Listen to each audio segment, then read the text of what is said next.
trying to remain positive, but today, I was a little discouraged. I hope that I get bail on Monday, and of course you get your hopes up about such things, and it's only going to be for 35 to 45 days. So, let's hope that happens. So people outside of jail really, have no idea what it's like in here. And on the one hand, I'm grateful for that. I hope people never experience what it's like to be in jail.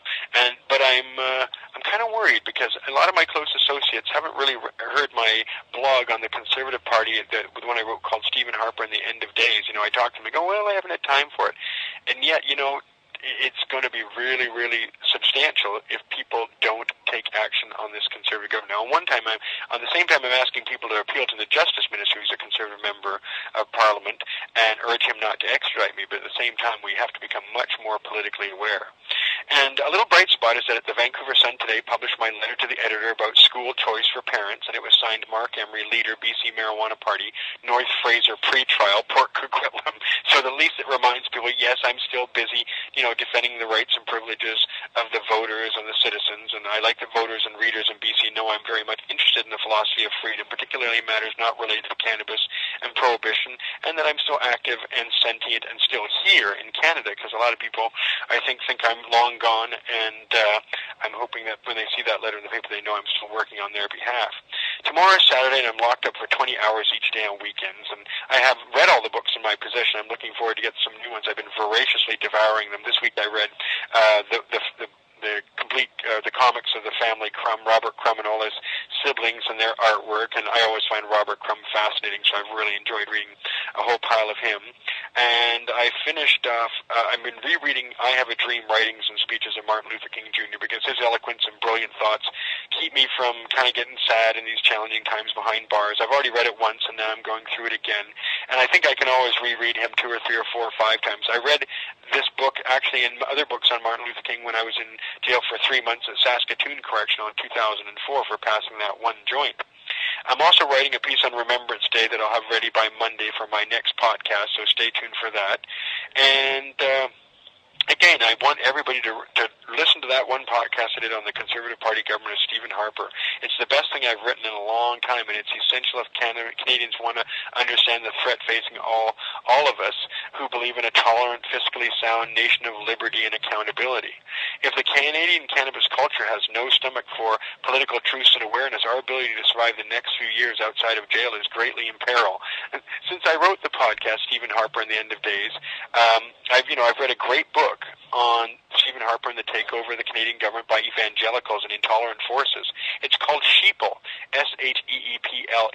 and it's written by a guy named Garth Turner, a former Conservative MP who got really screwed by Stephen Harper and his henchmen in 2006 upon his election to Parliament.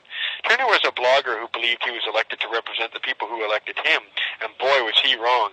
As his book makes clear, if you are not 100% slavishly loyal to Stephen Harper, he will destroy you. And I recommend you read Sheeple by Garth Turner as well as listening to my podcast about Stephen Harper and the End Days. Can't reiterate that enough.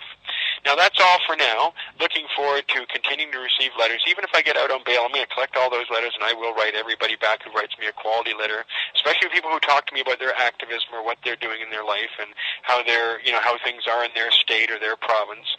And I will continue to respond to all communication. But if I get out on bail, I'll be writing people in emails again and updating my Facebook. So hopefully sometime early next week you will see me live and in person, if only for a brief time, and help get everybody aware of the fact that this is the time to really put pressure on the government with an election potentially in the offing in the next 2 or 3 months, not to extradite Mark Emery to the United States.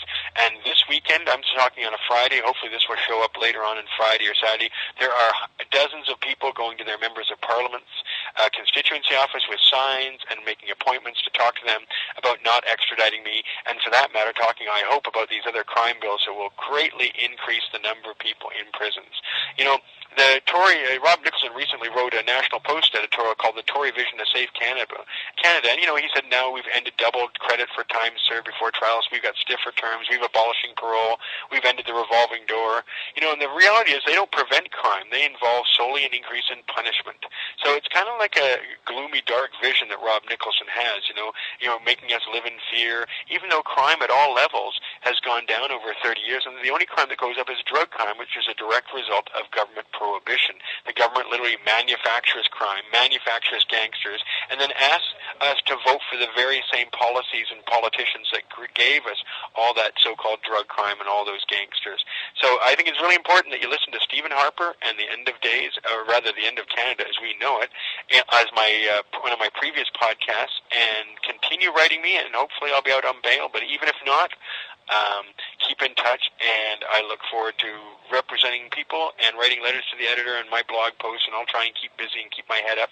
And thanks for listening. Mark Emery may go down south. He's got a brain and he uses his mouth. A little loud, so he got caught. The whole world knows he's the Prince of Pot. He's the Prince of Pot. He's the Prince of Pot. Now shy, he's not. He gives it all he's got. He's the Prince of Pot.